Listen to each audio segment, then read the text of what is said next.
Permanent residents applying to military not accepted in first year of eligibility. Canada donating hundreds of drones to Ukraine, but we still have no deal to ramp up munitions production. This is the Great White North Report. I'm in love with the system, never going home. I'm in love. So back in 2022, the Liberals had a great idea of lifting the prohibition against permanent residents from joining the Canadian military because there were shortages across the board and we desperately needed someone. And it's kind of a good idea to have as a quick route to citizenship.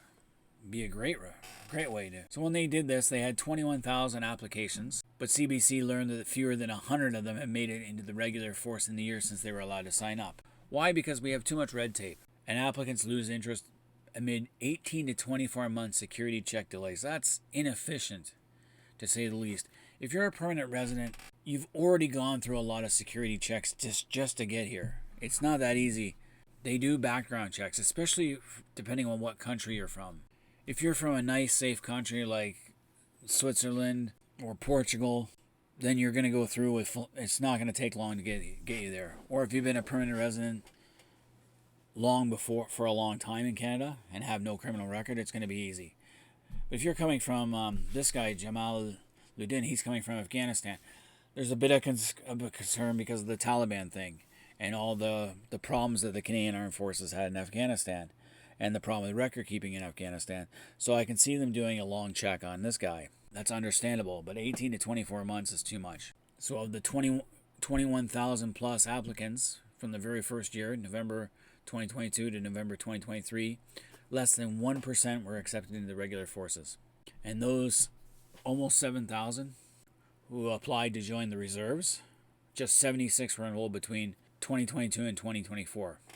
Why bother having this program then if you're not going to accept more?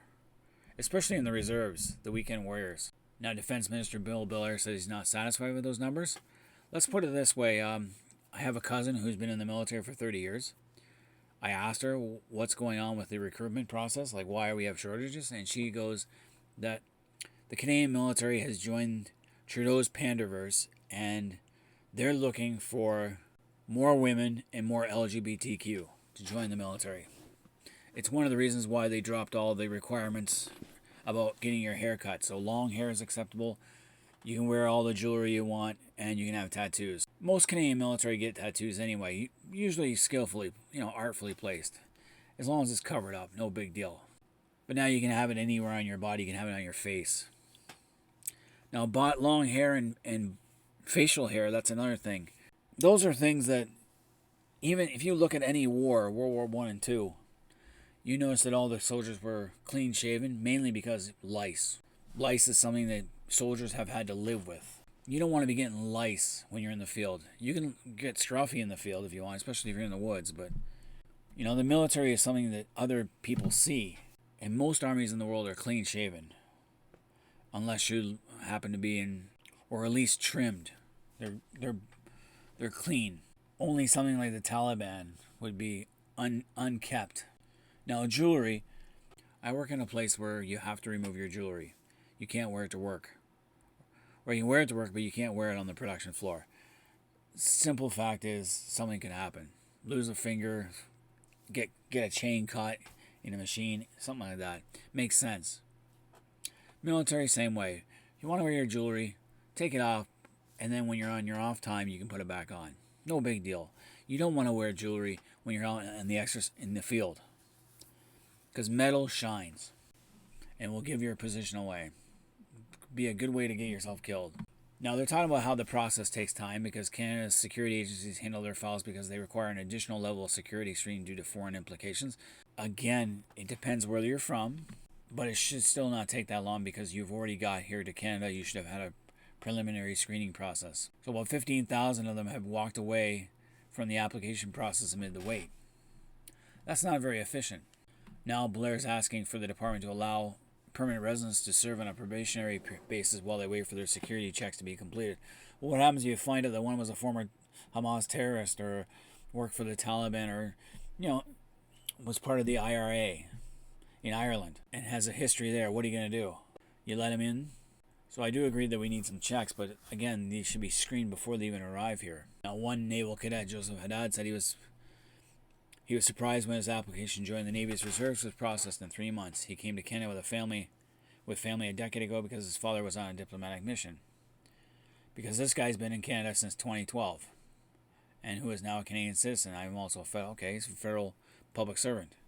So that's easy. That's no big deal. If you've been in Canada since 2012, you have a record here. Most permanent residents have only been in Canada for maybe less than 5. I think for my wife, she got her citizenship in 2009. She was here 4 years before she got her citizenship. But she'd also been in Canada prior to that before with me, because we were married and lived 5 years in another country. So she had that on her record. So it didn't really take her long to get her citizenship.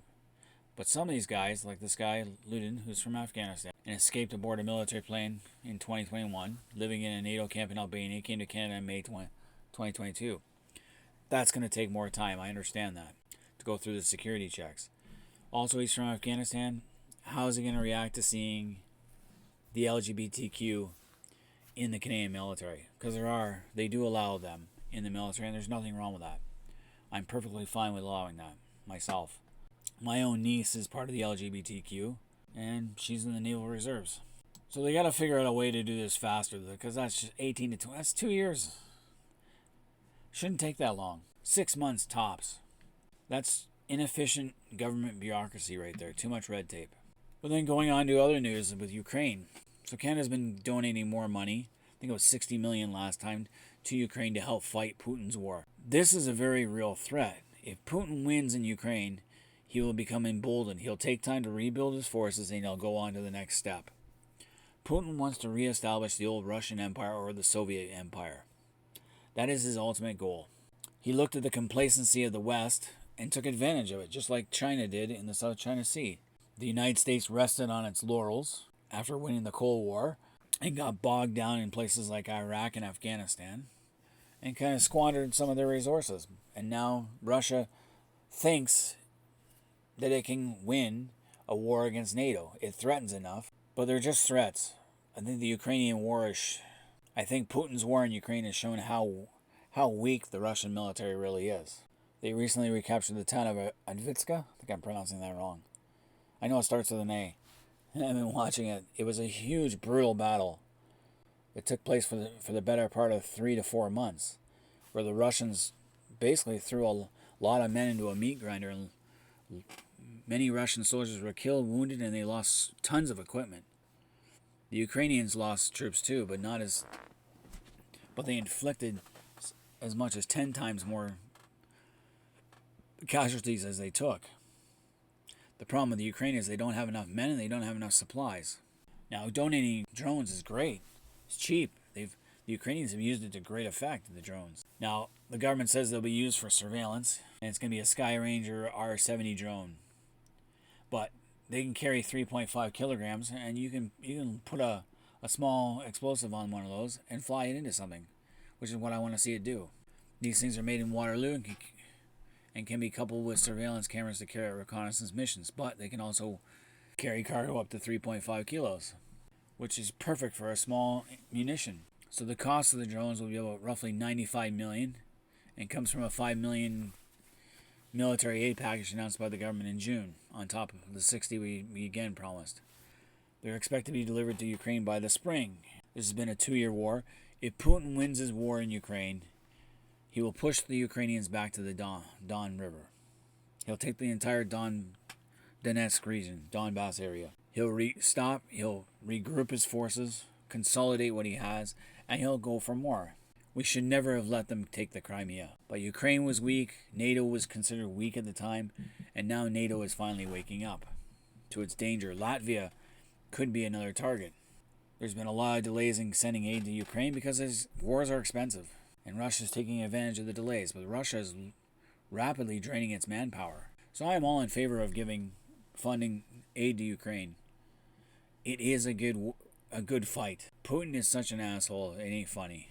And to appease him would be a great mistake, and would be a costly one for us. Much better to stop him, help Ukrainians win their war, and stop him cold. Which brings me to the next one. Allies scramble to supply Ukraine. Canada still has no deal to ramp up munitions production. We sent 4 of our only 4 mortars. artillery pieces and all our shells pretty much to Ukraine, and we have not replaced them because Ottawa isn't convinced the market can justify a $400 million investment. First of all, ramp up production, and you can actually sell these things abroad to other countries. That's the problem. Our own stockpiles of munitions are actually dangerously low. So Trudeau's Liberals hesitate. Boosting production of the NATO standard 155mm shells that both Canada and Ukraine need requires a federal investment of as much as $400 million in the factories where they're made. Well, first of all, I'd rather spend $400 million doing that than spend a lot of money in Gaza, because I will not appease Hamas. That would be another grave mistake. Calling for a ceasefire and let Hamas off the hook. That would be, again, a victory for Hamas and victory for a terrorist organization. There would be no shortage of customers, and I quite agree, if we were to create more shells. Unfortunately, we have a group here in Canada that thinks we shouldn't sell arms to anyone. But General Dynamics Ordnance and Tactical Systems in Quebec could easily do it. Can open up other production lines, ramp up production. It creates jobs for starters, and it will have no shortage of worldwide customers, and that's perfectly true. Hell, Russia's being supplied by North Korea and Iran. Iran supplying both Russia and Hezbollah, as well as the Houthis. Why don't we do the same thing? In the long term, it will be worth it to invest. But when you decide to invest, it will be years before production kicks into high gear. So again, we're passing the buck down. Trudeau doesn't want to make a decision. The Liberals don't want to go for it. And I think they really need to give their balls a tug and wake up. This is why we can't make our NATO commitments, because we need things, and we're not willing to go all out. So I think it's time we ramp up production of all the military across the board. I know it's going to be expensive, but I'd rather spend money on our military and defense than spend it on some stupid LGBTQ, BLM, gender politics, pandering, all that stuff. All those stupid social programs that don't benefit the majority of Canadians. But anyway, any Canadians out there, let me know what you guys think about Canada donating drones to Ukraine, as well as ramping up the production of our munitions, and the problems with allowing permanent residents to join the military. Leave comments in the comment section, hit the like button, subscribe if you're new to the channel, and until next time, this has been the Great White North Report. I'm in love with the system, never going home. I'm in love